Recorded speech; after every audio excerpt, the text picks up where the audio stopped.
Hello everyone, easy solution classes में आपका स्वागत है। तो पिछले लेक्चर में हम लोगों ने देखा था आपका सेकेंड ऑर्डर रिएक्शन, ठीक है। सेकेंड ऑर्डर रिएक्शन हम लोग पढ़ लिए थे और अभी जो हमें पढ़ना है, आपको बताया दो टॉपिक और बचा हुआ है। पहला था आपको कोलिजन थ्योरी और दूसरा जो और एक टॉपिक बचा हुआ है जो है अर्हेनियस इक्वेशन। अर्हेनियस सबसे ज़्यादा इम्पोर्टेंट है, लेकिन अर्हेनियस को समझने के लिए कोलिजन थ्योरी को आपको समझना पड़ेगा। कोलिजन थ्योरी को यदि हम समझ लेते हैं तो अर्हेनियस को हम आसानी से डील कर सकते हैं, ठीक है।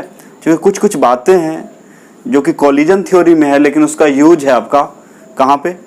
अर्हेनियस इक्वेशन में। कहाँ पे यूज है उसका? अर्हेनियस इक्वेशन में। तो आज हम लोग सीखने वाले हैं कोलिजन थ्योरी। नाम है टॉपिक का कोलिजन थ्योरी।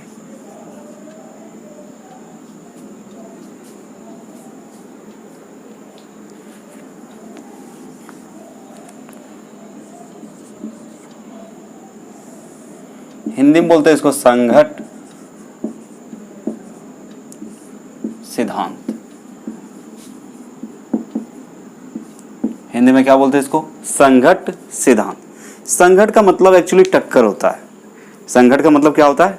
टक्कर होता है। जैसे मान लीजिए एक ये बॉल है और दूसरा ये बॉल है, दोनों आपस में यदि टकरा जाता है, दोनों आपस में क्या करता है? यदि टक्कर हो जाता है, दोनों आपस में यदि टकरा जाता है, तो इसको हम लोग क्या बोलते हैं? कोलिजन बोलते हैं। क्या बोलते हैं? कोलिजन बोलते हैं। तो सबसे पहले आपका जो है समझना है कोलिजन थ्योरी आखिर होता क्या है, ये क्या बताता है, ये जानना जरूरी है। 100% मतलब ये काम करता नहीं है, लेकिन मतलब इसके अंदर जो बातें आती है उसको जानना जरूरी होता है। जैसे कभी कभी एग्जाम में पूछ ही दिया कि what do you mean by collision theory. Collision सिद्धांत से आप क्या समझते हैं? कोलिजन मतलब टक्कर या संघट्ट के सिद्धांत से आप क्या समझते हैं? संघट्ट सिद्धांत क्या होता है? तो संघट्ट का मतलब सिंपली होता है टक्कर होता है। क्या होता है? टक्कर। अब देखिए इसका मानना क्या है। जैसे मान लिया जाए यहाँ पे एक कंटेनर है, समझिए यहाँ एक कंटेनर है, ठीक है। यहाँ मान लीजिए अलग अलग रिएक्टेंट को डाला गया है ना। दो तरह के रिएक्टेंट डाला गया है, जैसे R1 एंड R2 यहाँ पे क्या है? रिएक्टेंट है, ठीक है। तो यहाँ माना क्या जाता है? यहाँ माना जाता है आपका कोलिजन थ्योरी बोलता है कि मान लिया जाए यदि कोई रिएक्शन हो रहा है तो उस समय का जो स्थिति है, क्या माना गया है कि जो रिएक्टेंट मॉलिक्यूल्स होता है, रिएक्टेंट मॉलिक्यूल्स जो है, जैसे ये हो गया,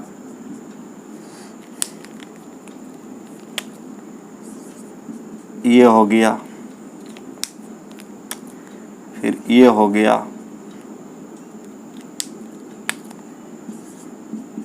ये हो गया, इस तरह से बहुत सारे बना सकते हैं।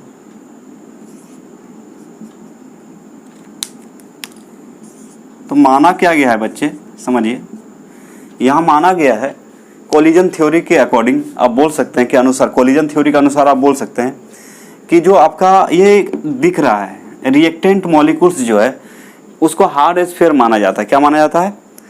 रिएक्टेंट मॉलिक्यूल्स को हार्ड स्फीयर माना जाता है। तो जो रिएक्टेंट का मॉलिक्यूल्स है, मतलब अभिकारक के जो अणु हैं, इसको मान लें कि अभिकारक के अणु है, इसको बोल दें, ये सारे चीज को आप क्या बोल दें?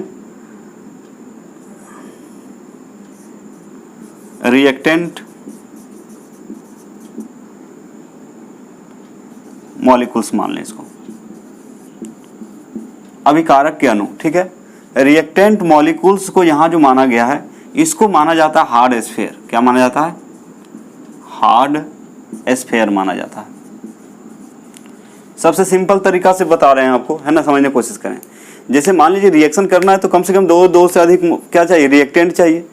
तो रिएक्टेंट जो अभिक्रिया करके जो नया प्रोडक्ट देगा, मतलब इससे जो हमें प्रोडक्ट मिलेगा, तो कब मिलेगा प्रोडक्ट? प्रोडक्ट कब मिलेगा? जब ये स्फीयर जो है आपस में, ये स्फीयर आपस में क्या करेगा? कोलाइड करेगा। आपस में क्या करेगा? कोलाइड करेगा। और कोलाइड करने के बाद हमें प्रोडक्ट देगा आपका एक नया प्रोडक्ट देगा। तो समझने की कोशिश करें। तो ये दोनों रिएक्टेंट मॉलिक्यूल्स हैं। रिएक्टेंट मॉलिक्यूल्स को माना जाता है हार्ड स्फीयर है। क्या है आपका? हार्ड स्फीयर, मतलब कठोर गोला माना गया है। कोलिजन थ्योरी क्या बोलता है कि कभी भी रिएक्शन मतलब रिएक्शन तभी होगा, मतलब प्रोडक्ट तभी बनेगा जब इसमें कोलिजन होगा। कोलिजन तो किसके बीच होगा? जो रिएक्टेंट मॉलिक्यूल्स है। इसका कहना है, कोलिजन थ्योरी का मानना है कि जो रिएक्टेंट मॉलिक्यूल्स होते हैं वो आपस में संघट करते हैं, मतलब टकराते हैं, और टकराने के बाद आपका प्रोडक्ट देता है। क्या देता है? प्रोडक्ट देता है। मतलब कोलिजन नेसेसरी है, विदाउट कोलिजन केमिकल रिएक्शन नहीं हो सकता है, ये बता रहा है आपका। ठीक है, तो ये कोलिजन थ्योरी का मानना होता है कि जो रिएक्टेंट मॉलिक्यूल्स, मतलब इसका जो मानना है, ये जो मान के चला है आपका कौन? Collision theory. कोलिजन थ्योरी बोलता है कि जो रिएक्टेंट मॉलिक्यूल्स होते हैं, रिएक्टेंट मॉलिक्यूल्स होते हैं, वो हार्ड स्फीयर माना जाता है। क्या माना जाता है? हार्ड स्फीयर माना जाता है। और ये माना जाता है कि अभिक्रिया तभी होती है, अभिक्रिया तभी होगी जब ये हार्ड स्फीयर आपस में क्या करता है? टकराता है। ये हार्ड स्फीयर क्या है? आपका टकराता है। जैसे मान लिया जाए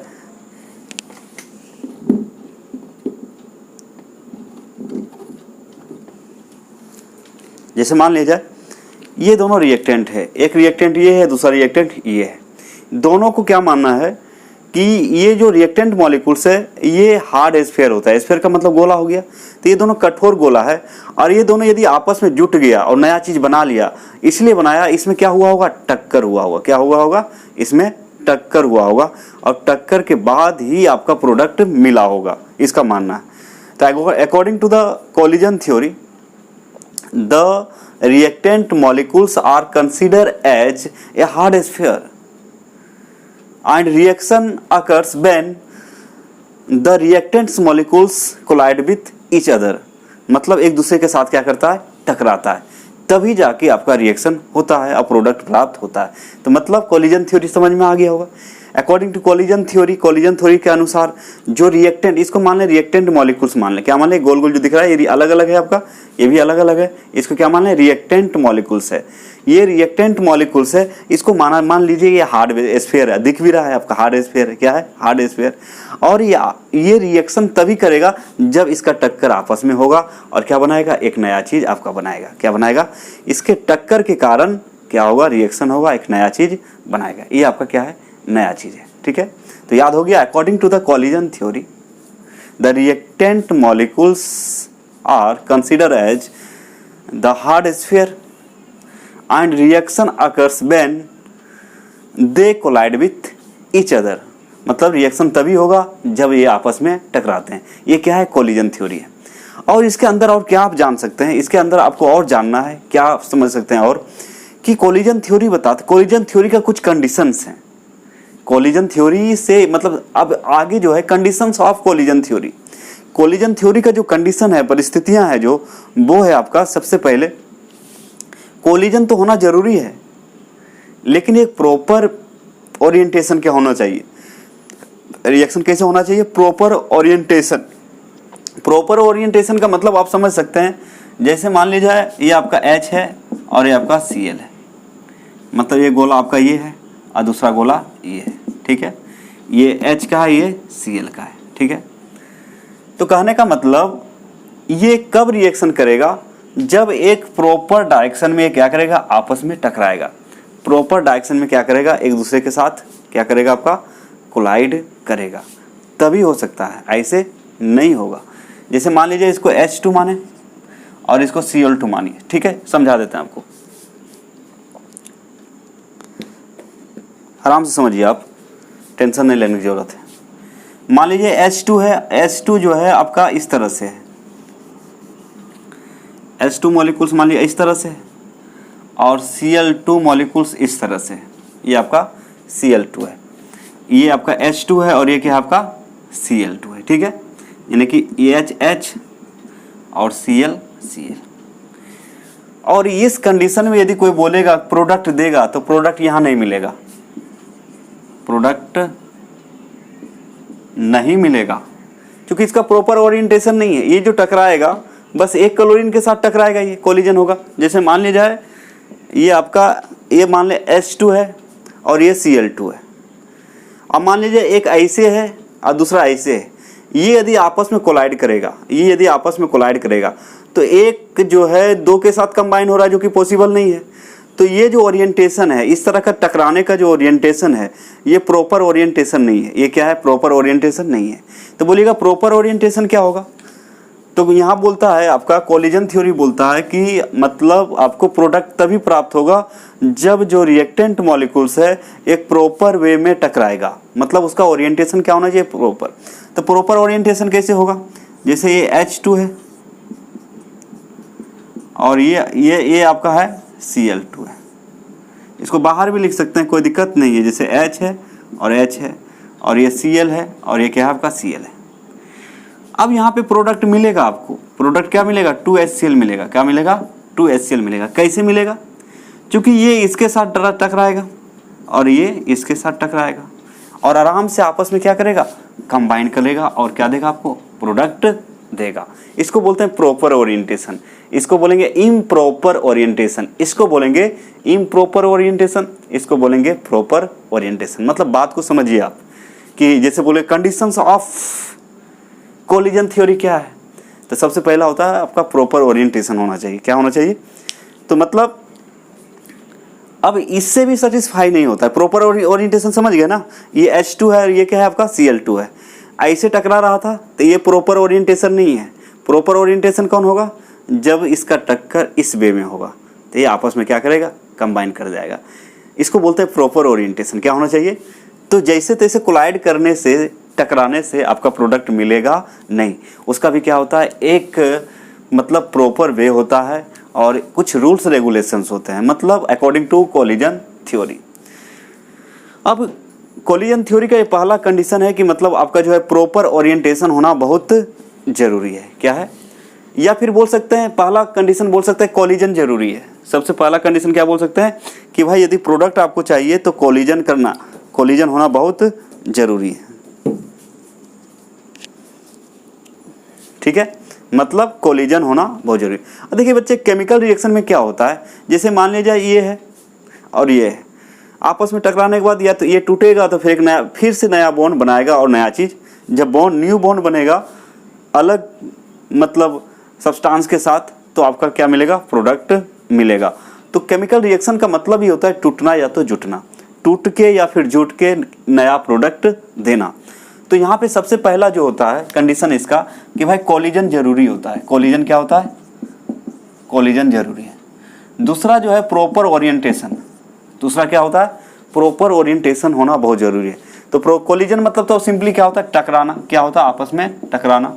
प्रॉपर ओरिएंटेशन आपको यहाँ पे समझा दिया गया है। ठीक है, उसके बाद फिर आगे जो यदि देखा जाए तो तीसरा होता है आपका प्रॉपर ओरिएंटेशन हो गया। उसके बाद होता है आपका थ्रेशोल्ड एनर्जी। थ्रेशोल्ड एनर्जी को एक्चुअली काइनेटिक एनर्जी बोलते हैं। क्या बोलते हैं? Kinetic energy. तो काइनेटिक एनर्जी होना चाहिए ठीक ठाक। उसके बाद एक है एक्टिवेशन एनर्जी है। क्या है आपका? एक्टिवेशन एनर्जी है। फिर पढ़ेंगे हम लोग इफेक्टिव कोलिजन। क्या पढ़ेंगे? Effective collision. तो इन सारे बातों पर अभी हम लोग फोकस करेंगे। तो जो चीज़ यहाँ पे समझाया गया है, अब देखिए प्रॉपर ओरिएंटेशन पता चल गया। कोलिजन का मतलब जो आपका मॉलिक्यूल्स होते हैं, रिएक्टेंट मॉलिक्यूल्स, उसको हार्ड स्फीयर माना जाता है। और प्रोडक्ट मतलब रिएक्शन तभी होता है जब आपस में कोलाइड होता है। और कोलाइड मान लिया कर गया, तो कोलाइड तो किया, लेकिन कौन सा वे में करना चाहिए? प्रॉपर वे में करना चाहिए, प्रॉपर ओरिएंटेशन के साथ करना चाहिए। मतलब ये दोनों यदि आपस में कंबाइन करेगा तो इस तरह से टकराना चाहिए, ना कि ऐसे टकराना चाहिए। ऐसे टकराएगा तो आपका प्रोडक्ट नहीं मिलेगा। तीसरा नंबर है आपका threshold energy. Threshold energy, threshold energy minimum amount of energy होता है जो कि रिएक्टेंट को सीधा किस में बदल देता है? प्रोडक्ट में बदलने का काम करता है। लेकिन ये भी सफिशिएंट नहीं है। बाद में होता है एक्टिवेशन एनर्जी। क्या है? Activation energy. एक्टिवेशन एनर्जी का काम है कि देखिए कोई भी काम होता है, एक्टिवेशन एनर्जी समझिए, कोई भी काम होता है वो अचानक नहीं होता है, उसको एक्टिवेट करना पड़ता है। क्या करना पड़ता है? एक्टिवेट करना। जैसे कोई जो है एक्सरसाइज कर रहा है तो डायरेक्ट यदि कभी जिम जाएंगे आप देखेंगे, यदि कोई एक्सरसाइज कर रहा है तो ऐसा नहीं है कि वो डायरेक्ट जिम घुसा और बड़ा बड़ा डंबल उठाना शुरू कर दिया। पहले क्या करता है? बॉडी को वार्म अप करता है। जैसे रस्सी कूद करेगा, उछल कूद करेगा, मतलब स्ट्रेचिंग करेगा, इसका मतलब क्या है, बॉडी को एक्टिवेट कर रहा है। बॉडी को क्या कर रहा है, एक्टिवेट कर रहा है। ठीक उसी प्रकार आप सुबह सुबह उठते हैं, तो सुबह सुबह जब उठने के बाद तुरंत आपको बोल दे कि भाई कुछ काम करो, पढ़ने बैठ जाओ, उठो कुछ मत करो और पढ़ने बैठ जाओ, होगा नहीं होगा। बॉडी को पहले एक्टिवेट करना पड़ता है। बॉडी को एक्टिवेट करने के लिए सबसे पहले फ्रेश होते हैं, उसके बाद फिर क्या कर सकते हैं, थोड़ा एक्सरसाइज कर सकते हैं। एक्सरसाइज करने के बाद जो है आपका कुछ खाते हैं, तब हमारा बॉडी क्या होता है, एक्टिवेट होता है, तब काम करने में क्या लगता है, मन लगता है। तो एक्टिवेशन एनर्जी कहने का मतलब किसी भी फील्ड में एक्टिवेशन एनर्जी क्या होता है, जरूरी होता है। अब समझिए एक्टिवेशन एनर्जी को इस तरह से भी आप समझ सकते हैं। एक्टिवेशन एनर्जी क्या है, जैसे मान लिया जाए आप स्टूडेंट हैं, अपने पर लीजिए उदाहरण जो होता है सबसे पहले अपने आप पे लेना चाहिए, तो आपको ज़्यादा समझ में आएगा और याद भी रहेगा। एक्टिवेशन एनर्जी ऐसे भी समझ सकते हैं, जैसे आप स्टूडेंट हैं, पढ़ाई में मन नहीं लग रहा है, ठीक है, आपके पापा आए घर, आपको मोटिवेट कर दिए, कुछ बताए ऐसा चीज़ के मतलब क्या है, आपका जो एनर्जी है वो मोशन में आ गया, मतलब आप इमोशनल हो गए हैं। इमोशनल का मतलब क्या होता है, what do you mean by emotional? Emotion का मतलब क्या होता है, इमोशन का मतलब होता है energy in motion, energy in motion. जब हमारा एनर्जी जो है मोशन में आ जाता है, उसी को हम लोग क्या बोलते हैं, इमोशन। और जब हम लोग इमोशनल होते हैं तो कोई बड़ा काम कर दे जाते हैं, या फिर अंदर भी जा सकते हैं, कोई उपाय नहीं है। तो हमारा जो एनर्जी है हमेशा किधर भेजना चाहिए, सही डायरेक्शन में लगाना चाहिए, प्रॉपर डायरेक्शन में लगाना जरूरी है, तभी आपका प्रोडक्ट मिलेगा। रियल लाइफ में भी यदि हम लोग कंसीडर करें, सोचें कि मान लीजिए हमारे पास जो एनर्जी है उसको यदि हम सही डायरेक्शन देते हैं, उस एनर्जी का, चाहे जीत का हो, गुस्सा का, जो भी हो, उसको हम सही डायरेक्शन देते हैं तो एक अच्छा काम होगा और एक अच्छा रिजल्ट आएगा। एक अच्छा रिजल्ट क्या होगा, आएगा। जैसे मान लीजिए आपके पास जो एनर्जी है, एनर्जी का इन्वेस्ट आप बहुत कामों में कर सकते हैं, है ना। तो कभी कभी उसका रिजल्ट अच्छा आता है, अच्छा काम में लगाएंगे तो अच्छा रिजल्ट आएगा, खराब काम में लगाएंगे तो खराब रिजल्ट आएगा आपका। तो कहने का मतलब एनर्जी को जिस डायरेक्शन में किया जाए वैसा रिजल्ट देता है। जैसे कि आप देख रहे हैं केमिकल काइनेटिक्स में, यहाँ देख रहे हैं कि यदि प्रॉपर डायरेक्शन में क्या होगा, कोलिजन होगा तो प्रोडक्ट मिलेगा, मतलब उसका एनर्जी जो है एक सही दिशा में लगेगा तब प्रोडक्ट मिलेगा, और अदरवाइज प्रोडक्ट नहीं मिलेगा। तो साइंस हमारे रियल लाइफ से जुड़ी हुई बातें हैं, उसको हमें जोड़ के देखना चाहिए। तो हम लोग क्या करते हैं, किताब लेके, कॉपी लेके बैठ जाते हैं और समझते हैं कि कोई दूसरा प्लेनेट से आया होगा, चलो इसको रटो। नहीं, तो जो भी बातें होती है साइंस में वो हमारे रिलेटेड है और हमसे ही उत्पन्न हुआ है, इस नेचर से ही आया है, कहीं बाहर से आया नहीं है। इसलिए साइंस की जो बातें हैं अपना रियल लाइफ से कनेक्ट करना चाहिए। जैसे यहाँ पे देखिए प्रोडक्ट कब मिलेगा, जब कोलिजन प्रॉपर डायरेक्शन में होगा। ठीक हमारा एनर्जी यदि सही डायरेक्शन में लगेगा तो रिजल्ट भी क्या होगा, रिजल्ट मतलब यहाँ क्या है, प्रोडक्ट अच्छा होगा।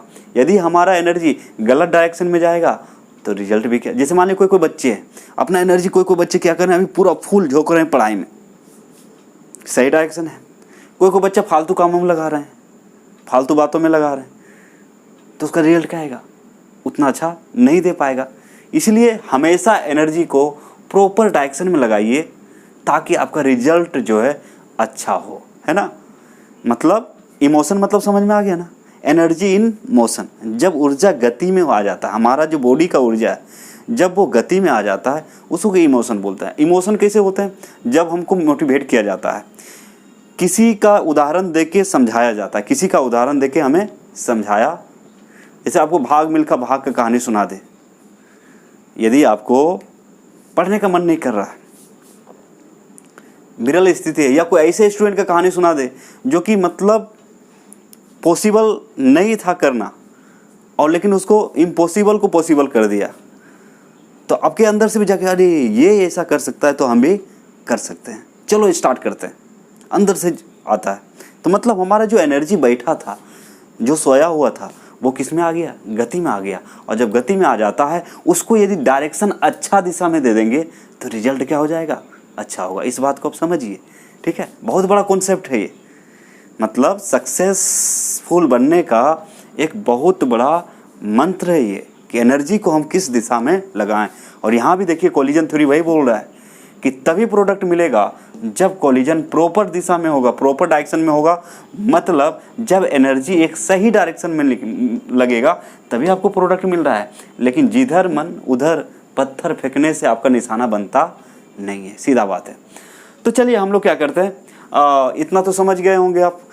तो अब हमें यहाँ जो सीखना है, जो आज हम सीखने जा रहे हैं, बहुत ही इंपॉर्टेंट चीज़ सीखने जा रहे हैं, जो कि नई नई चीज़ें है। सबसे पहले तो कोलिजन थ्योरी कुछ कुछ तो समझ में आ गया होगा। कोलिजन थ्योरी समझने के बाद फिर समझना है आपको कि कंडीशंस फॉर कोलिजन थ्योरी, मतलब कोलिजन थ्योरी के लिए कंडीशन क्या क्या है।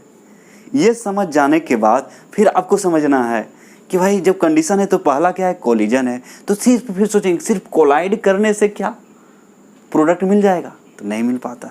फिर अगला कंडीशन है आपका कि नहीं भाई कोलाइड तो करेगा लेकिन प्रॉपर डायरेक्शन में होना चाहिए। क्या होना चाहिए, प्रॉपर डायरेक्शन में होना चाहिए। ये भी बात सही है।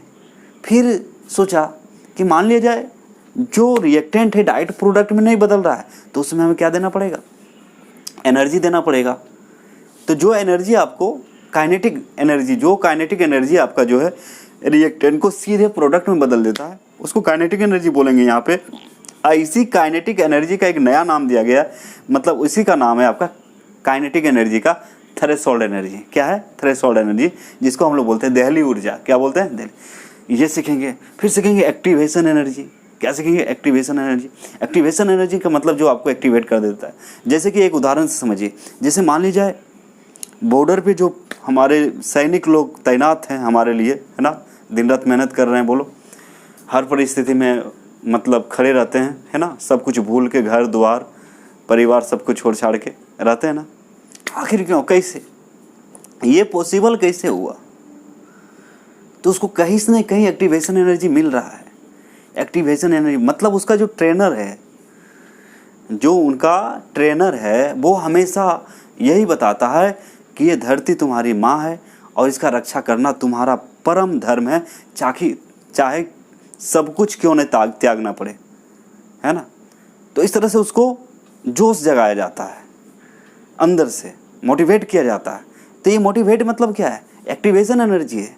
एक्टिवेशन एनर्जी का मतलब होता है जो रिएक्टेंट मॉलिक्यूल्स को रिएक्शन की करने की ओर या रिएक्शन करने के लिए प्रेरित करे, मतलब रिएक्शन एक्टिवेट होने के लिए क्या करे, प्रेरित करे। जब तक कोई चीज़ एक्टिवेट नहीं होगा तब तक फिर रिएक्शन होगा नहीं होगा। रिएक्शन एक्टिवेट, जैसे आप दूध से दही जमाते हैं तो सबसे पहले क्या, कच्चा दूध में, ठंडा दूध में हम क्या करते हैं, डाल देते हैं आपका एंजाइम। एंजाइम कहे तो मतलब लैक्टोबैसिलस बैक्टीरिया, नहीं डालते हैं।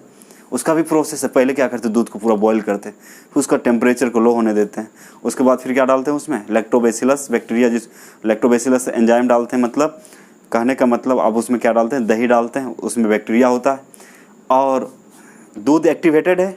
उसके बाद वो क्या करता है, अपना काम शुरू करता है, प्रोडक्ट आपको क्या देता है, दही देता है। यदि उस डायरेक्शन में थोड़ा भी मिस्टेक हो जाए फिर से दही बनेगा नहीं, लैक्टोबैसिलस बैक्टीरिया डाल दिया जमेगा नहीं। उसका भी कंडीशन है, एक ऑप्टिमम टेम्परेचर होना चाहिए। क्या होना चाहिए, ऑप्टिमम टेम्परेचर होना चाहिए। तो हर चीज़ के लिए क्या है, एक कंडीशन है। एक मतलब यूनिक प्रोडक्ट को प्राप्त करने के लिए, यूनिक मतलब एक अच्छा प्रोडक्ट को प्राप्त करने के लिए, रिजल्ट अच्छा होने के लिए यहाँ पे आपको कंडीशन को फॉलो करना ही पड़ता है। अनकंडीशनल यदि कोई चीज़ है, यदि अनकंडीशन में कोई चीज़ काम करते हैं तो वो कभी आपका सफल नहीं होगा। विदाउट प्लानिंग यदि हम कुछ करते हैं तो वो सफल नहीं हो सकता। तो कहने का मतलब ये जो हमें यहाँ से जो हमें सीख मिल रहा है, कोलिजन थ्योरी से जो हमें शिक्षा मिल रही है, जो हमें ये सिखा रहा है, वो ये है कि लाइफ में हमें विदाउट प्लानिंग कुछ करना नहीं चाहिए। सबसे पहले प्लान होना चाहिए उसका, प्लान को फॉलो करना चाहिए। उसके बाद जो है जितना एनर्जी है उसको एक सही डायरेक्शन में लगाना बहुत ज़रूरी होता है। तभी आपको क्या मिलेगा, एक अच्छा फल मिलेगा, मतलब एक प्रोडक्ट मिलेगा, अच्छा प्रोडक्ट मिलेगा। कहने का मतलब ये है। तो यहाँ से भी ये साइंस है, लेकिन हमारा जो रियल लाइफ है उसके रिलेटेड बहुत सारा क्या दे रहा है, सिद्धांत दे रहा है, लॉ दे रहा है, जिसको हमें क्या करना चाहिए, फॉलो करना चाहिए। तो चलिए हम लोग स्टार्ट करते हैं।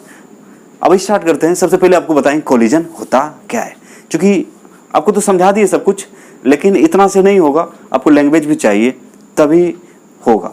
तो चलिए हम लोग शुरू करते हैं अब इसका लैंग्वेज।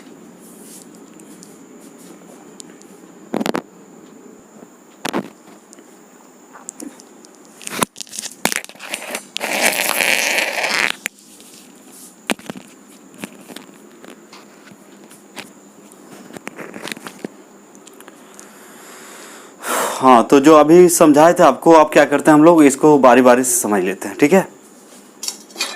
मतलब जितना बताया गया था उसका लैंग्वेज यहाँ पे है ना। लैंग्वेज के बिना तो होगा नहीं। जैसे आपका बोर्ड पूछेगा तो थ्योरी तो देना ही पड़ेगा, तो थ्योरी बताना पड़ता। जैसे हम लेक्चर दे के भी छोड़ सकते हैं, बहुत बच्चे क्या करते हैं अपने लिख सकते हैं, लेकिन बता देना ठीक रहता है ना। कन्फ्यूजन रहते हैं बच्चे, कन्फ्यूजन में रहते हैं कि आखिर क्या होगा, इसका उत्तर कैसे देंगे, सर तो कुछ लिखवाते नहीं हैं, बोर्ड में क्या होगा। तो हम टेंशन आपको देना नहीं चाहते हैं, ठीक है। टेंशन आपको देना नहीं चाहते हैं, लेने की भी जरूरत नहीं है। अब यदि आपसे क्वेश्चन आता है कि what do you mean by collision theory, collision theory आखिर होता क्या है, तो यहाँ क्या है, अकॉर्डिंग टू दिस थ्योरी, क्या बोल सकते हैं बच्चे, अकॉर्डिंग टू दिस थ्योरी। यहाँ दिस क्या है, यहाँ दिस का मतलब है कोलिजन, दिस का मतलब collision theory, okay. According to this theory the reactant molecules are assumed, assumed का मतलब माना जाता है, to be a hard sphere, hard sphere मतलब कठोर गोला, and reaction is postulated to occurs when molecules collide with each other. इसका मतलब होता है ये, और बोलता है कि इसके अनुसार ये माना जाता है कि अभिक्रिया तब होती है, रासायनिक अभिक्रिया तब होती है जब ये आपस में टकराते हैं। आपको फिगर बना के दिखा दिए थे, ये आपस में क्या होते हैं, टकराते हैं, तब जाके क्या बनता है आपका, तब क्या होता है, रिएक्शन होता है। रिएक्शन होने का मतलब है प्रोडक्ट बनेगा, क्या बनेगा, प्रोडक्ट बनेगा। आ रहा है समझ में, हाँ। तो यहाँ पे क्या, according to this theory the reactant molecules are assumed to be a hard sphere and reaction is postulated to occur when molecules collide with each other। इस सिद्धांत के अनुसार अभिकारक के अणुओं को, इस सिद्धांत के अनुसार अभिकारक के अणुओं को क्या माना जाता है, कठोर गोला माना जाता है। क्या माना जाता है, कठोर गोला माना जाता है। और यह माना चाहे वो गैस हो जो भी हो, है ना, माना जाता है। और यह माना जाता है कि अभिक्रिया तब होती है, पोस्टुलेटेड का मतलब यही होता है। और यह माना जाता है कि अभिक्रिया तब होती है, मतलब इसका मानना है, इसका पोस्टुलेशन है, इसका जो है अपना सोच है, पोस्टुलेशन है ना, पोस्टुलेट कि मतलब यह माना जाता है कि अभिक्रिया तभी होती है जब अणुओं के बीच क्या होता है, टक्कर होता है। टक्कर मतलब समझ में आ रहा है ना, जैसे ये दोनों है, हाँ खट, ये क्या हो गया आपका, टक्कर। आगे समझ में। लेकिन इसके लिए कुछ कंडीशंस हैं। कंडीशन का मतलब परिस्थिति, याद रखिएगा। कंडीशंस फॉर कोलिजन थ्योरी मतलब इसका मतलब होता है संघट सिद्धांत के लिए। कोलिजन थ्योरी का मतलब क्या होता है, संघट सिद्धांत के लिए परिस्थितियां, कंडीशन है यहाँ पे, कोलिजन सिद्धांत के लिए परिस्थितियां। इसका हिंदी क्या लिखिएगा, क्या बोलते हैं, संघट सिद्धांत के लिए, संघट सिद्धांत के लिए परिस्थितियां। कंडीशन का मतलब क्या होता है, परिस्थिति। तो इसका हिंदी लिख लेंगे जिसको चाहिए, मतलब संघट, क्या बोलते हैं, संघट सिद्धांत के लिए परिस्थितियां। तो कोलिजन का जो मतलब होता है बच्चे, ये होता है संघट होता है। क्या होता है, संघट। संघट को सिंपल भाषा में बोले तो टक्कर होता है। क्या होता है, टक्कर। प्रॉपर ओरिएंटेशन का मतलब होता है, प्रॉपर का मतलब होता है आपका नियमित। प्रॉपर का मतलब क्या होता है आपका, नियमित होता है। तो प्रॉपर ओरिएंटेशन का मतलब जो है आपका क्या होता है, उचित स्थिति निर्धारण भी बोलते हैं इसको। क्या बोलते हैं, उचित स्थिति निर्धारण। जैसे जैसे कभी कभी हम लोग क्या होता है, ओरिएंटेशन होता है, मतलब जो ऑफिशियल ऑफिस का जो वर्क होता है, या फिर जो कॉलेजेज होते हैं, इंजीनियरिंग कॉलेज वगैरह, मेडिकल कॉलेज वगैरह होता है, या कोई भी आपका कॉलेज है, वहाँ पे एक बार जो है ओरिएंटेशन होता है। ओरिएंटेशन का मतलब होता है कि कॉलेज के बारे में आपको बताया जाता है। उसमें आपके गार्जियन जा सकते हैं, आप भी साथ रह सकते हैं, आपको भी कुछ पूछना रहता है तो पूछ सकते हैं, भाई क्या व्यवस्था है यहाँ पे। तो यहाँ पे प्रॉपर ओरिएंटेशन का मतलब होता है उचित स्थिति निर्धारण होता है। उचित, प्रॉपर का मतलब क्या होता है, उचित, ओरिएंटेशन का मतलब स्थिति निर्धारण, प्रॉपर ओरिएंटेशन। उसके बाद है थ्रेशोल्ड एनर्जी। थ्रेशोल्ड एनर्जी को बोलते हैं हम लोग देहली ऊर्जा, देहली ऊर्जा, ठीक है। एक्टिवेशन एनर्जी का मतलब होता है सक्रियण ऊर्जा, सक्रियण ऊर्जा। और इफेक्टिव कोलिजन का मतलब होता है प्रभावी संघट। क्या होता है आपका? प्रभावी संघट। इफेक्टिव कोलिजन का मतलब होता है प्रभावी संघट। तो याद रखिएगा, इसमें जो हम लोग पढ़ने वाले हैं इतने सारे चीज आज डील करेंगे, है ना। पहला, कंडीशंस फॉर कोलिजन थ्योरी, मतलब संघट सिद्धांत के लिए परिस्थितियां। संघट सिद्धांत के लिए परिस्थितियां, पहला क्या है? कोलिजन भाई होना जरूरी है, प्रॉपर ओरिएंटेशन भी जरूरी है, थ्रेशोल्ड एनर्जी भी जरूरी। मतलब सिर्फ कोलाइड करेगा तो प्रोडक्ट आपको नहीं मिलेगा। फिर क्या चाहिए? कई कौन वे में कोलाइड करेगा? प्रॉपर ओरिएंटेशन के साथ होना चाहिए। थ्रेशोल्ड एनर्जी को काइनेटिक एनर्जी भी बोलते हैं। क्या बोलते हैं? काइनेटिक एनर्जी को ही हम लोग थ्रेशोल्ड एनर्जी बोलते हो सकते हैं। एक्टिवेशन एनर्जी मतलब सक्रियण ऊर्जा, जो रिएक्टेंट मॉलिक्यूल्स को एक्टिवेट करे रिएक्शन में भाग लेने के लिए। इफेक्टिव कोलिजन मतलब प्रभावी संघट। तो इतने सारे, अब ये सारे का सारे क्वेश्चन बनते हैं बोर्ड में। What do you mean by collision theory? यहाँ से प्रॉपर ओरिएंटेशन से आप क्या समझते हैं? What do you mean by threshold energy पूछा जाता है बोर्ड में। What do you mean by activation energy? What do you mean by effective collision? Effective collision. तो इस तरह की बात आते हैं, आ रहा है समझ में। तो इसमें जो पढ़ना है कोलिजन थ्योरी में, इतने सारी चीज देखेंगे। और इसका फायदा होने वाला है कहाँ पे? जब अर्हेनियस इक्वेशन पढ़ाया जाएगा। क्या पढ़ाया जाएगा? अर्हेनियस इक्वेशन पढ़ाया जाएगा। तो चलिए बच्चे, इसको जल्दी जल्दी फटाफट क्या करें, नोट कर लें इसको जल्दी से।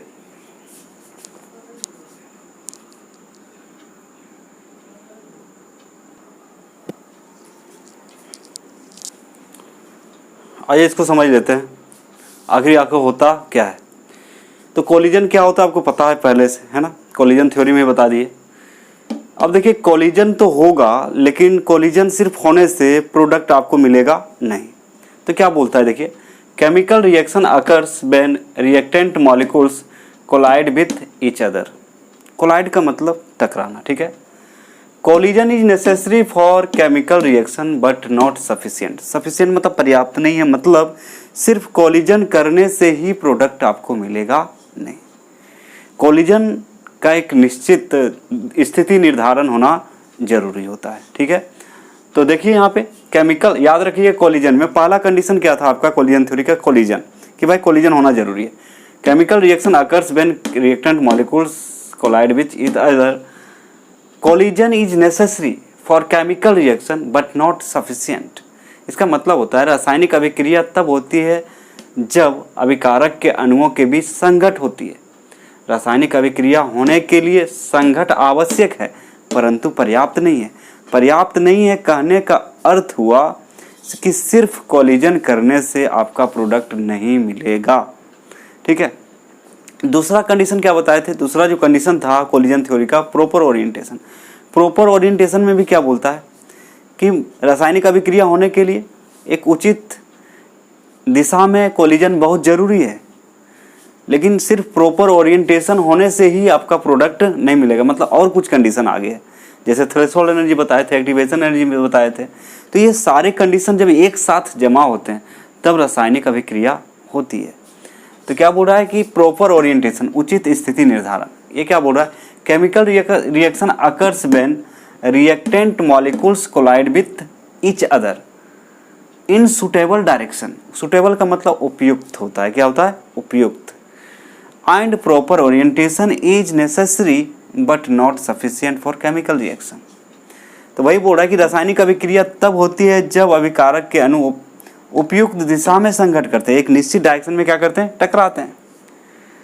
और रासायनिक अभिक्रिया के लिए उचित स्थिति निर्धारण महत्वपूर्ण है। प्रॉपर ओरिएंटेशन क्या है? महत्वपूर्ण है, परंतु पर्याप्त नहीं है। मतलब ये भी कंडीशन फॉलो करेगा, ये भी करेगा, फिर भी प्रोडक्ट नहीं मिलने वाला है। मतलब कुछ कंडीशन और है, तभी आपको क्या मिलेगा? आपका जो है प्रोडक्ट मिलेगा केमिकल रिएक्शन में, ठीक है। तो याद रखिएगा, chemical reaction occurs when reactant molecules collide with each other in suitable direction and proper orientation. Suitable direction and proper orientation is necessary but not sufficient for chemical reaction. याद रखिएगा, रासायनिक अभिक्रिया तब होती है जब अभिकारक के अणु उपयुक्त दिशा में संघट करते हैं, टकराते हैं। फिर बोल रहा है उचित स्थिति निर्धारण महत्वपूर्ण है, आवश्यक है, परंतु पर्याप्त नहीं है। पर्याप्त नहीं है मतलब सफिशिएंट नहीं है, इतना से काम चलने वाला नहीं है। तो इसका क्या करें, फटाफट आप लोग स्क्रीनशॉट ले ले, आगे बताते हैं।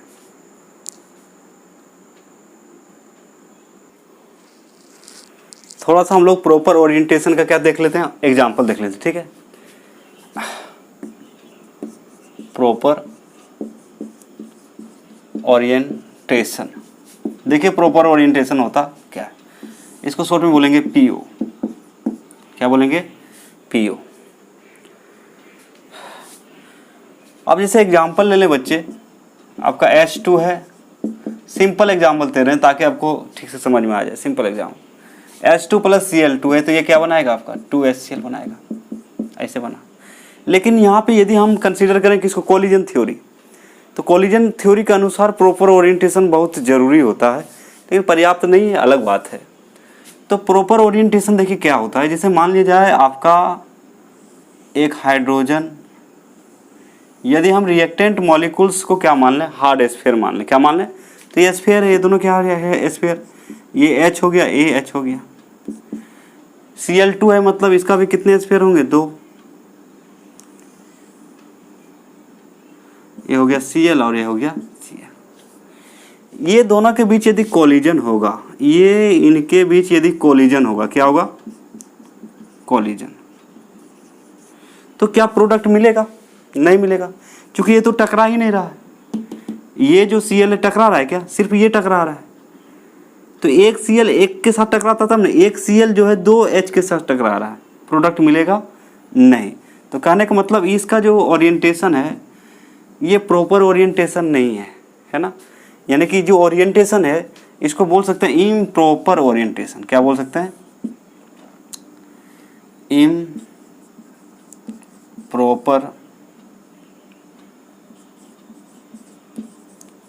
ओरिएंटेशन। क्या बोल सकते हैं इसको? इम्प्रॉपर ओरिएंटेशन, मतलब ये प्रॉपर नहीं है, ये प्रॉपर आपका नहीं है।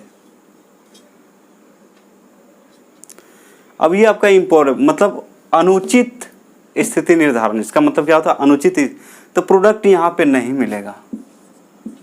प्रोडक्ट जो बोलिएगा मिलेगा, नहीं मिलेगा। तो बोलिएगा कब मिलेगा? तो प्रोडक्ट जो है तभी मिलेगा जब इसका ओरिएंटेशन क्या होगा, प्रॉपर होगा। जैसे मान लें ये आपका H है, ये भी आपका H है, ये हाइड्रोजन, ये हाइड्रोजन, और ये आपका Cl क्लोरीन है, और ये भी आपका क्या है। अब देखिए दोनों का इस, अब यहाँ पे देखिए ये इससे टकराएगा, ये इससे टकराएगा, क्योंकि कोलिजन थ्योरी बोलता है कि जो रिएक्टेंट मॉलिक्यूल्स है वो हार्ड स्फीयर है, और रिएक्शन तभी होगा जब आपस में टकराएगा। तो टकराएगा कैसे? प्रॉपर वे में टकराएगा, प्रॉपर ओरिएंटेशन के साथ टकराएगा। तो यदि आपस में अब टकराता है, यदि आप कोलिजन होता है, तब यहाँ प्रोडक्ट आपको मिलेगा। क्या मिलेगा? प्रोडक्ट, मतलब यहाँ पे जो है मिलेगा 2HCl मिलेगा, मतलब यहाँ पे क्या मिला आपको, प्रोडक्ट, लेकिन यहाँ पे मिला नहीं। तो इसको बोलेंगे पीओ। पीओ मतलब प्रॉपर ओरिएंटेशन, पी को। तो मतलब यहाँ यदि कोलिजन हो रहा है, यहाँ यदि आपका कोलिजन हो रहा है,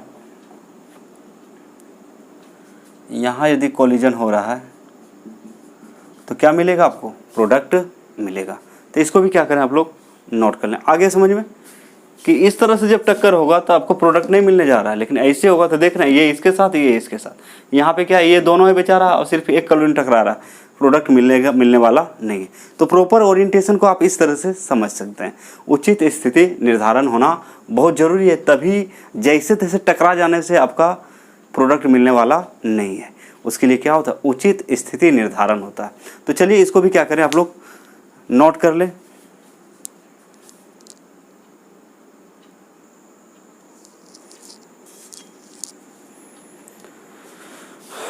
तो अभी हम दो बिंदु पर बात करेंगे। पहला आपका एक्टिवेशन एनर्जी, या फिर बोल सकते हैं थ्रेशोल्ड एनर्जी है, दूसरा आपका एक्टिवेशन एनर्जी। थ्रेशोल्ड एनर्जी क्या होता है? थ्रेशोल्ड एनर्जी को सबसे पहले याद रखें, कुछ याद नहीं रहे तो आप सीधा बोल सकते हैं काइनेटिक एनर्जी। काइनेटिक एनर्जी को ही हम लोग यहाँ क्या बोलते हैं, थ्रेशोल्ड एनर्जी, और अंग्रेजी में इसको कहा जाता है देल्ही ऊर्जा। क्या कहा जाता है? देल्ही ऊर्जा। इसका मतलब होता है कि the minimum amount of energy. What do you mean? जैसे आपको क्वेश्चन आएगा what do you mean by threshold energy, तो आपको डिफाइन करना पड़ेगा। तो आप बोल सकते हैं कि the minimum amount of energy, the minimum amount of energy which is required to convert the reactant into product, convert the reactant into product is called threshold energy. That's it. तो याद रखेंगे इसको कि मतलब अभिकारक को प्रतिफल में बदलने के लिए, अभिकारक को प्रतिफल में बदलने के लिए आवश्यक कम से कम ऊर्जा को, आवश्यक कम से कम ऊर्जा को क्या बोलते हैं हम लोग? दहली ऊर्जा बोलते हैं। क्या बोलते हैं इसको? दहली ऊर्जा या काइनेटिक एनर्जी बोलते हैं। क्या बोलते हैं? Kinetic energy. तो कहने का मतलब जो क्या करेगा, रिएक्टेंट को सीधा किस में बदलने की कोशिश करेगा? प्रोडक्ट में बदलने की कोशिश करेगा। तो उस तरह का जो काइनेटिक एनर्जी है वही कर सकता है, वही रिएक्टेंट को किस में डायरेक्ट बदल सकता है? प्रोडक्ट में बदल सकता है। तो इस एनर्जी का नाम यहाँ पे रखा है दहली ऊर्जा, जिसको हम लोग बोलते हैं काइनेटिक एनर्जी, गतिक की ऊर्जा भी बोलते हैं, गतिक ऊर्जा भी बोल देंगे, ठीक है, गतिज ऊर्जा।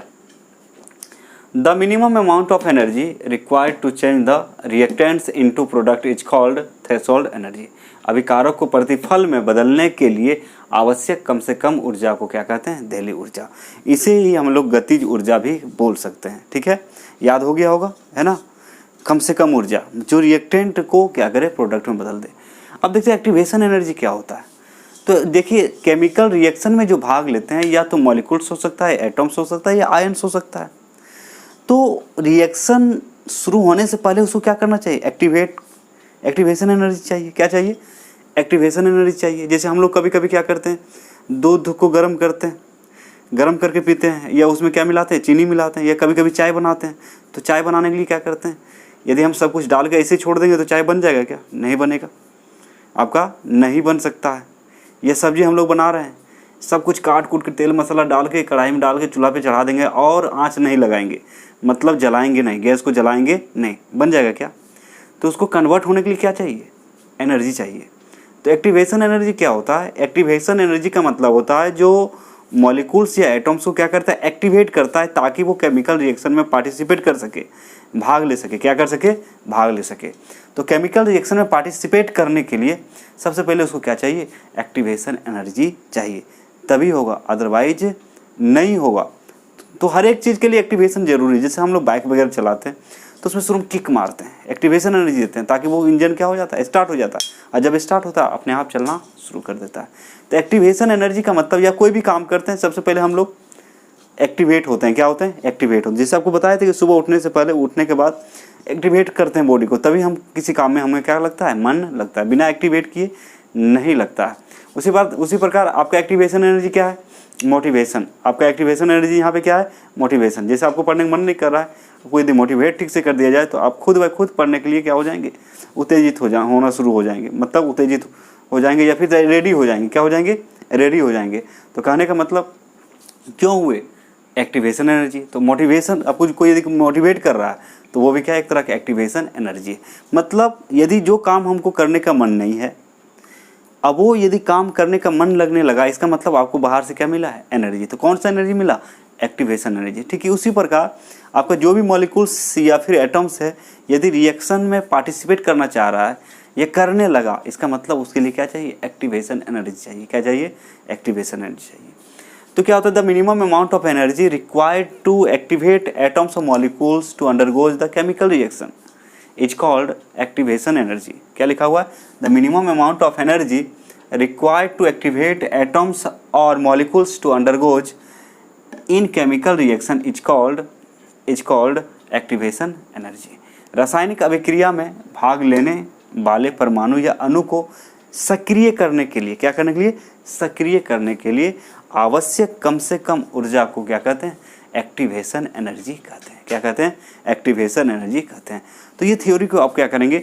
ठीक से ध्यान रखेंगे, याद रखेंगे, एग्जाम में आए तो आप इसको आराम से लिख सकते हैं। इसलिए हम एक एक पॉइंट के बारे में लिखवा दे रहे हैं, ताकि आपको कोई दिक्कत ना हो, कोई दिक्कत का सामना करना ना पड़े। तो ठीक है, तो आप लोग क्या करें, इसको जल्दी से स्क्रीनशॉट लेंगे। बस एक टॉपिक और पढ़ाएंगे। एक टॉपिक क्या पढ़ाएंगे आपका? एक रह गया आपका थ्रेशोल्ड एनर्जी। क्या रह गया? और थ्रेशोल्ड एनर्जी पढ़ लेने के बाद फिर आपका एक ही लास्ट थ्योरी बचेगा, अरहेनियस। क्या बचेगा? अरहेनियस। अरहेनियस के बाद ये चैप्टर खत्म हो जाएगा। उसके बाद हम लोग आगे बढ़ेंगे किधर? आपका क्या बोलते हैं, सरफेस केमिस्ट्री की ओर। किधर? सरफेस केमिस्ट्री के ओर जाएंगे। ठीक है, जल्दी से ले स्क्रीनशॉट इसका।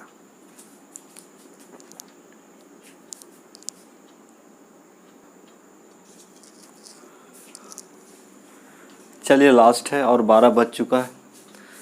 तो यहाँ पे क्या आपका इफेक्टिव कोलिजन, प्रभावी कोलिजन क्या होता है? देखिए प्रभावी कोलिजन क्या है, आप इस तरह से समझिए कि मान लिया जाए आप स्टूडेंट है, पढ़ाई कर रहे हैं, ठीक है, और आप यदि आपका जितना एनर्जी है आप उसको प्रॉपर वे में स्टडी में लगा दें, और एक स्टूडेंट ऐसा है कि 3-4 टीचर से भी पढ़ रहे हैं, खुद भी पढ़ रहे हैं, लेकिन उसका एनर्जी जिस डायरेक्शन में जाना चाहिए पूरा नहीं जा रहा है।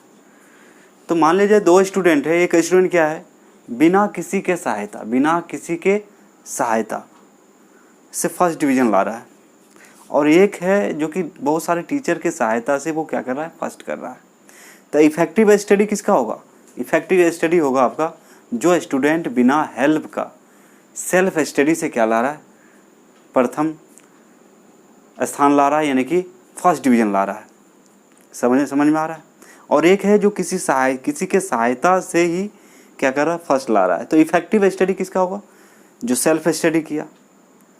कहने का मतलब जो सेल्फ स्टडी कर रहा है तो उसके पास जितना एनर्जी है, जितना सोचने की क्षमता है, सब लगा रहा है, उसके बाद वो समझ पा रहा है, दिया जा रहा है।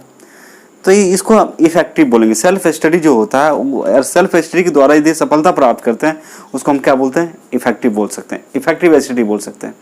और नॉन इफेक्टिव बोल सकते हैं जो मतलब टीचर्स के सहायता से या किसी के सहायता से वो क्या करता है, मतलब अच्छा मार्क्स लाता है। तो वो 2 ही बातें हैं। तो कहने का मतलब यदि मॉलिक्यूल्स जो है उसके अंदर जितने भी एनर्जी है, टोटल एनर्जी को सही दिशा में लगा के यदि संघट करता है विदाउट एक्टिवेशन एनर्जी, आप तो ऐसे भी बोल सकते हैं कि the chemical reaction which occurs without activation energy and give product is called effective collision. लेकिन उसी को हम यहाँ पे थोड़ा बढ़ा चढ़ा के बताया है, ठीक है। और यहाँ पे जो पॉइंट्स आपको जल्दी बुक में मिलेंगे नहीं, आप इसको समझने की कोशिश कीजिए। पूरा सिंपल भाषा में आपको क्या कर रहे हैं, समझा रहे हैं। तो याद रखिएगा इफेक्टिव कोलिजन में क्या याद रखिएगा कि यहाँ पे जो कोलिजन होता है, इफेक्टिव कोलिजन में जो कोलिजन होता है, सबसे पहले काइनेटिक एनर्जी के साथ, सफिशिएंट काइनेटिक एनर्जी के साथ मॉलिक्यूल्स के बीच जो, देखिए इफेक्टिव कोलिजन में याद रखना आपको कि मॉलिक्यूल्स का जो कोलिजन होगा यहाँ पे सफिशिएंट काइनेटिक एनर्जी और इसके साथ साथ प्रॉपर ओरिएंटेशन के साथ होता है। तो इस तरह से जब कोलाइड करता है उचित, मतलब बोल सकते हैं आप थ्रेशोल्ड एनर्जी के साथ, मतलब सफिशिएंट थ्रेशोल्ड एनर्जी को ही काइनेटिक एनर्जी बोल रहे हैं, उसके साथ क्या कर रहा है, टकरा रहा है। ओरिएंटेशन भी क्या है, ठीक है। तो क्या होता है कि जो बॉन्ड होते हैं, कहने का मतलब जो बॉन्ड होता है आपका वो टूट जाता है। कहने का मतलब देखिए अभी दोनों जुड़ा हुआ है, इसको रिएक्टेंट मान लें तो इसका जो बॉन्ड होता है क्या होता है, आपस में ब्रेक हो जाता है। अब ब्रेक होने के बाद फिर नया बॉन्ड बनाता है। क्या बनाता है आपका, नया बॉन्ड का निर्माण होता है। इसको हम लोग बोलते हैं, और जब नया बॉन्ड का निर्माण होगा तो नया प्रोडक्ट मिलेगा आपको। तो कहने का मतलब इसको क्या बोलेंगे, इफेक्टिव कोलिजन। मान लिया जाए ये आपका रिएक्टेंट मॉलिक्यूल्स है और ये दोनों रिएक्टेंट मॉलिक्यूल्स है मान लिया जाए, और ये दोनों के पास जितने भी एनर्जी है, मतलब काइनेटिक एनर्जी, पूरे काइनेटिक एनर्जी के साथ प्रॉपर डायरेक्शन में यदि ये टकराता है तो इसका बॉन्ड, जो इसके अंदर जो बॉन्ड है पहले टूटेगा, उसके बाद फिर क्या होगा, रिकम्बाइन होगा। क्या होगा, रिकम्बाइन होगा, मतलब नया बॉन्ड का फॉर्मेशन होगा और आपको क्या मिलेगा, प्रोडक्ट मिलेगा। इसको बोलते हैं हम लोग, यहाँ पे एक्टिवेशन एनर्जी नहीं दिख रहा होगा, एक्टिवेशन एनर्जी नहीं दिख रहा होगा, तो इसलिए बोल सकते हैं the collision without activation energy is called effective collision. But यहाँ पे कंडीशन है, प्रोडक्ट मिलना चाहिए। क्या मिलना चाहिए, प्रोडक्ट मिलना चाहिए। प्रोडक्ट कब मिलेगा, जब कोलाइड करेगा तो जो नए पुराने बंधन है मतलब रिएक्टेंट का, वो ब्रेक होता है और ये बंधन टूटने के बाद फिर से नया बंधन बनाता है, जिससे आपको क्या मिलता है, नया प्रोडक्ट मिलता है। तो चलिए हम लोग क्या करते हैं, इसको समझ लेते हैं, उसके बाद उदाहरण भी बता देंगे आपको, टेंशन नहीं, ठीक है। तो क्या बोल रहा है, जो चीज़ अभी बताया वही यहाँ पे लिखा हुआ है, जो बताया गया है वही यहाँ पे लिखा गया है। क्या लिखा हुआ है, देखिए इफेक्टिव कोलिजन में, प्रभावी संघटन में क्या लिखा हुआ है, the collision in which molecules collide with sufficient kinetic energy, अभी भी बताए थे, and proper orientation so as to facilitate बोलेंगे इसको, क्या बोलेंगे, facilitate breaking bonds between reacting species and formation of new bonds to form a product and hence it is known as effective collision. आगे समझ में, तो क्या बोले, the collision in which molecules collide with sufficient kinetic energy. Kinetic energy मतलब यहाँ threshold energy है, ठीक है। सफिशिएंट का मतलब पर्याप्त, मतलब जितना आवश्यकता होगा उतना आवश्यकता के साथ क्या करेगा, वो आपस में कोलाइड करेगा। और ओरिएंटेशन भी क्या होना चाहिए, प्रॉपर होना चाहिए। तो इससे क्या होता है, बॉन्ड टूट जाता है, जो रिएक्टेंट का बॉन्ड है वो क्या हो जाएगा, टूट जाएगा, बॉन्ड क्या होगा, टूटेगा। टूटने के बाद फिर रिकम्बाइन होगा, फिर से जुटेगा, फिर से क्या करेगा, जुटेगा, और क्या देगा आपको, प्रोडक्ट देगा। तो इसको हम लोग बोलते हैं इफेक्टिव कोलिजन बोलते हैं। क्या बोलते हैं, तो इफेक्टिव कोलिजन में दो बातें याद रखिएगा। यदि रिएक्टेंट स्पीसीज मतलब सफिशिएंट काइनेटिक एनर्जी और प्रॉपर ओरिएंटेशन के साथ टकराता है, तो वही आपका क्या है, इफेक्टिव कोलिजन है। When reactant molecules collide with each other with आप बोल सकते हैं क्या चीज, sufficient what kinetic energy and proper orientation, then it is known as what, effective collision। क्या बोलते हैं इसको, effective collision। ठीक है, तो वैसे संघट जिसमें अनुपर्याप्त गतिज ऊर्जा तथा उचित दिशा निर्धारण के साथ संघट करता है, टकराता है, जिससे अभिकारक के बीच बंधन टूट जाते हैं और नए बंधन बनाकर प्रतिफल बनाते हैं, अतः इसे क्या कहते हैं, प्रभावी संघट कहते हैं। क्या कहते हैं इसको, प्रभावी संघट। तो इसका क्या करें, फटाफट आप लोग को समझ में आ गया होगा, कमेंट करके बताएंगे कि समझे या नहीं समझे, नहीं तो फिर से समझा दिया जाएगा।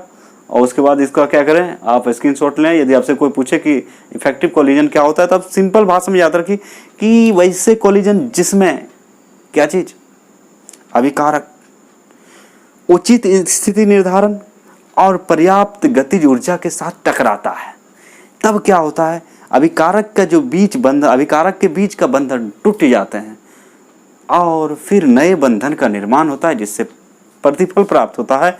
और इस घटना को हम लोग क्या बोलते हैं, प्रभावी संघट बोलते हैं। क्या बोलते हैं, तो प्रभावी संघट में दो ही चीज याद रखना है, सफिशिएंट काइनेटिक एनर्जी और दूसरा जो है आपका प्रॉपर ओरिएंटेशन होना चाहिए। यहाँ एक्टिवेशन एनर्जी नहीं दिख रहा है, या फिर वैसे ही बोल सकते हैं collision which occurs without activation energy is called effective collision, but product should be found, मतलब यहाँ प्रोडक्ट मिलना जरूरी होता है। ठीक है, मिलना चाहिए। तो इस तरह से इसका क्या करें, आप लोग स्क्रीनशॉट लें। उसके बाद बस थोड़ा सा और आँख काम नहीं कर रहा है, थोड़ा सा और आप लोग सब्र रखिए। एक बस उदाहरण बता देंगे इसका, उसके बाद फिर विदा लेंगे।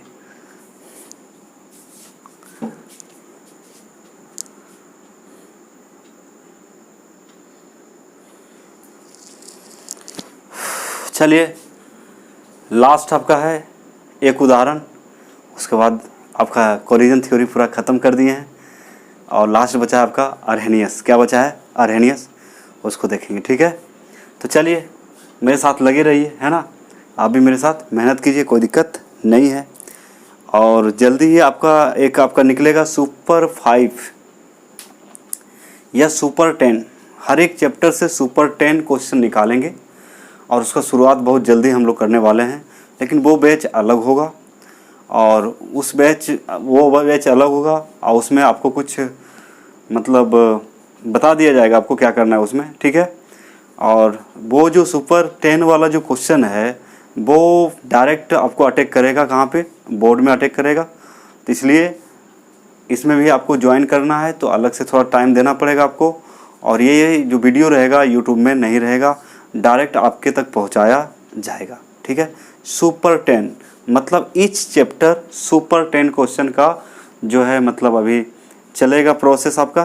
तो सुपर 10 मतलब एक चैप्टर में 10 क्वेश्चन आपको पढ़ाए जाएंगे। एक चैप्टर में कितने क्वेश्चन, 10 क्वेश्चन होंगे, मतलब 2 नंबर्स और 5 मार्क्स मिला के। और वो 10 क्वेश्चन आपका जो है बोर्ड एग्ज़ाम के लिए महाकाल बन के खड़ा रहेगा और आपको हिलने नहीं देगा। तो हर एक चैप्टर से सुपर 10 क्वेश्चन। तो सुपर 10 का प्रोसेस अभी जारी है आपका, उसका तैयारी किया जा रहा है। आप लोग भी तैयार हो जाएं। और वो जो है यूट्यूब पर वो वीडियो नहीं मिलेंगे, वो आपका मतलब एक तरह का स्पेशल क्लास है और उसमें जो ज्वाइन करना चाहते हैं वो ज्वाइन करेंगे, बता दिया जाएगा कंडीशन आपको। ठीक है, मतलब जो बच्चे चाहते हैं कि नहीं हमें जो है बोर्ड में ज़बरदस्त मार्क लाना है। ठीक है, और जो सुपर 10 का जो बैच होगा, सुपर 10 क्वेश्चन का जो बैच होगा, उसमें आपको ज़्यादा इंटरनेट ख़त्म करने की ज़रूरत नहीं है। आपके तक वीडियो पहुंच जाएंगे, आराम से उसको आप पढ़ सकते हैं। ठीक है, सुपर 10 मतलब एक चैप्टर से मात्र 10 क्वेश्चन आपको बताए जाएंगे, जो आपको डायरेक्ट कहाँ अटैक करेगा, एग्ज़ाम में अटैक करेगा, टेंशन लेने की ज़रूरत नहीं है। जैसे यहाँ पे जो पढ़ाया जाता है तो सब कुछ पढ़ा ही रहे, लेकिन वो जो पढ़ाया जाएगा आपका, वो आपका फ्यूचर को ब्राइट कर देगा। ज़्यादा टेंशन लेने की ज़रूरत नहीं रहेगा आपको। जो भी टेंशन लेना है वो हमें लेना है, आपको नहीं लेना है। तो चलिए एक उदाहरण देते हैं इफेक्टिव कोलिजन का, है ना। जैसे क्या है, जैसे मान लीजिए आपका CH3 और Br है, इसका रिएक्शन करवा दिया जाए OH के साथ। किसके साथ? OH के साथ करवा दिया जाए तो ये जो बना लेता है बच्चे, ये CH3OH बना लेता है और बेचारा ये Br माइनस बाहर चला जाता है। Br कहाँ चला जाता है? बाहर चला जाता है। तो इसका मैकेनिज्म देखना है, मतलब यहाँ पे किस तरह से कोलिजन होता है, इफेक्टिव कोलिजन इसको क्यों मानेंगे, कब होगा, वो देखना है। ठीक है, प्रॉपर ओरिएंटेशन को हम दिखाने की कोशिश करेंगे यहाँ पे आपको, आप देखें। तो चलिए पहला कंडीशन, प्रॉपर ओरिएंटेशन का आपका कंडीशन बता रहे हैं।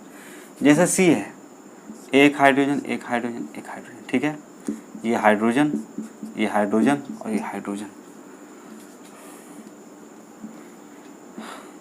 और ये आपका Br है, ठीक है, ये आपका OH है माइनस। अब यहाँ पे देखना है कि भाई प्रॉपर ओरिएंटेशन है या नहीं, मतलब प्रोडक्ट आपको मिलेगा या नहीं मिलेगा। तो इसका चार्ज देखा जाए बच्चे, तो इस पर आपका प्लस चार्ज और इस पर आपका माइनस चार्ज, ठीक है। तो यहाँ पे क्या होता है, क्या बोलता है आपका इफेक्टिव कोलिजन में क्या होता है कि सबसे पहले जो रिएक्टेंट मॉलिक्यूल्स जो है, ये रिएक्टेंट हुआ ये रिएक्टेंट हुआ, ये दोनों क्या है आपका रिएक्टेंट है OH माइनस, और ये CH3Br क्या है रिएक्टेंट है। ये टकराएगा पहले, कोलिजन करेगा, लेकिन कोलिजन कैसे करेगा, मतलब सफिशिएंट काइनेटिक एनर्जी के साथ, मतलब सफिशिएंट थ्रेशोल्ड एनर्जी के साथ क्या करेगा, कोलाइड करेगा। अब कोलाइड करने के बाद, लेकिन कोलाइड तो करेगा, लेकिन इसका प्रॉपर ओरिएंटेशन होना चाहिए। दोनों कंडीशन, इफेक्टिव कोलिजन का दो कंडीशन है। पहला तो आपका सफिशिएंट काइनेटिक एनर्जी, यानी कि पर्याप्त क्या चीज़, गतिज ऊर्जा, और दूसरा है आपका प्रॉपर ओरिएंटेशन। ये दोनों ही होना चाहिए।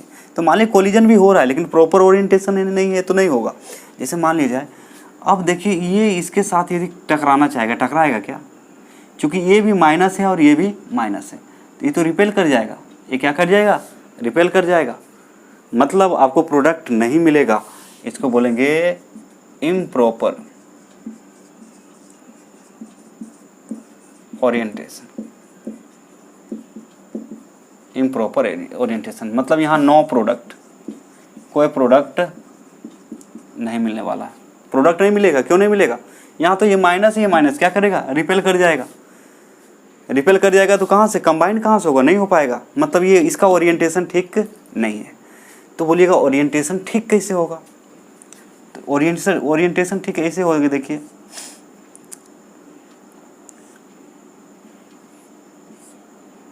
ये H है, ये H है, ये H है।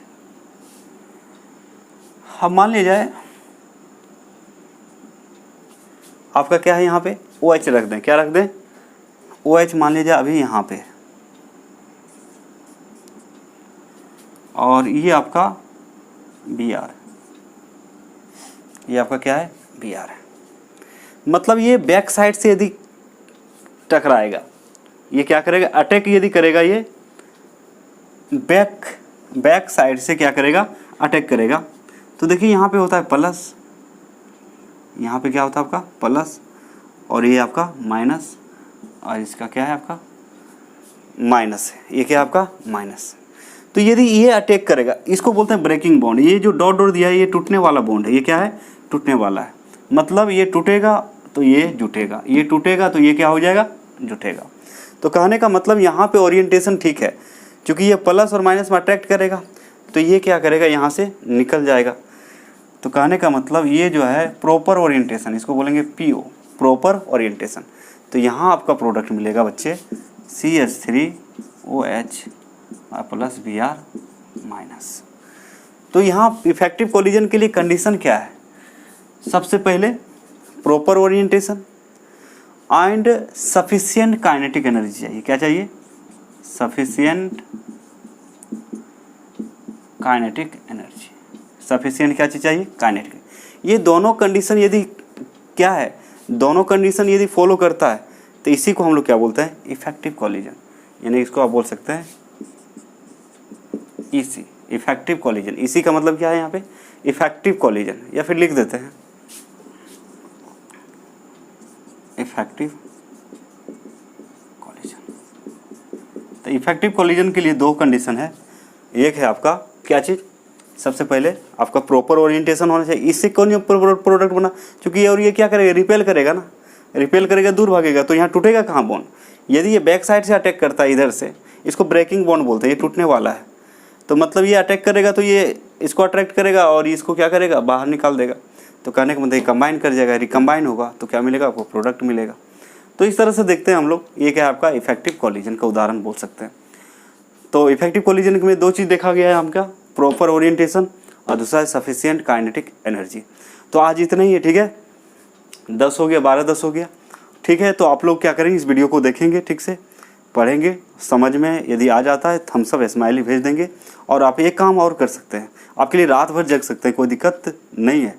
और जो सुपर आपका 10 क्वेश्चन का जो बैच होगा उसमें हम मेहनत करेंगे, ज़बरदस्त करेंगे, और एक चैप्टर से मात्र 10 क्वेश्चन बताए जाएंगे, मतलब 2 नंबर्स और 5 नंबर्स, मैक्सिमम 10। ऑब्जेक्टिव अलग होगा, ठीक है, ऑब्जेक्टिव अलग से बता दिया जाएगा उसी में। तो हर एक चैप्टर से ज़्यादा नहीं, 10 क्वेश्चन सब्जेक्टिव ऑब्जेक्टिव दोनों मिला के रहेगा। और मतलब 2 नंबर और 5 नंबर, 2 मार्क्स और 5 मार्क्स मिला के कितना रहेगा आपका, 10 क्वेश्चन रहेगा। और उसमें से एक चैप्टर से कम 10 ऑब्जेक्टिव दिया जाएगा, मतलब 20 क्वेश्चन हम लोग सॉल्व करेंगे एक चैप्टर से, और आप अच्छे मार्क्स ला सकते हैं। अब वो आपके बोर्ड के लिए बहुत सहायक साबित होगा, तो आप लोग उसके लिए रेडी हो जाएं। तो ठीक है, आज इतना ही। और दूसरी बात है क्या, यदि वीडियो को ज़्यादा से ज़्यादा सब्सक्राइब मतलब करवाना चाहते हैं आप, यदि वीडियो अच्छा लगता है आपको, तो जितने भी फ्रेंड हैं जिससे आपको बात होती है, व्हाट्सएप पे, फेसबुक पे, जहाँ भी, जीमेल, ईमेल जो भी हो, इंस्टाग्राम, आप क्या करें, मेरा एक वीडियो वहाँ पे भेजें। सबसे पहले काम क्या है, जो भी हो, कोई भी रिलेशन में जो भी हो, ताकि सबको लाभ उठ सके, पा सके। तो आप क्या करें, एक वीडियो को वहाँ भेजें और उसको तुरंत बोल दें कि इस वीडियो को सब्सक्राइब कर लीजिए, तो उनका भी लाभ हो जाएगा और आपका भी काम पूरा हो जाएगा, आपका भी ड्यूटी पूरा हो जाएगा, ठीक है। तो आज इतना ही। Thank you very much. Good night, या सुबह देखेंगे तो गुड मॉर्निंग, शाम में देखेंगे तो गुड इवनिंग, और दोपहर में देखेंगे तो गुड आफ्टरनून, ठीक है। Thank you.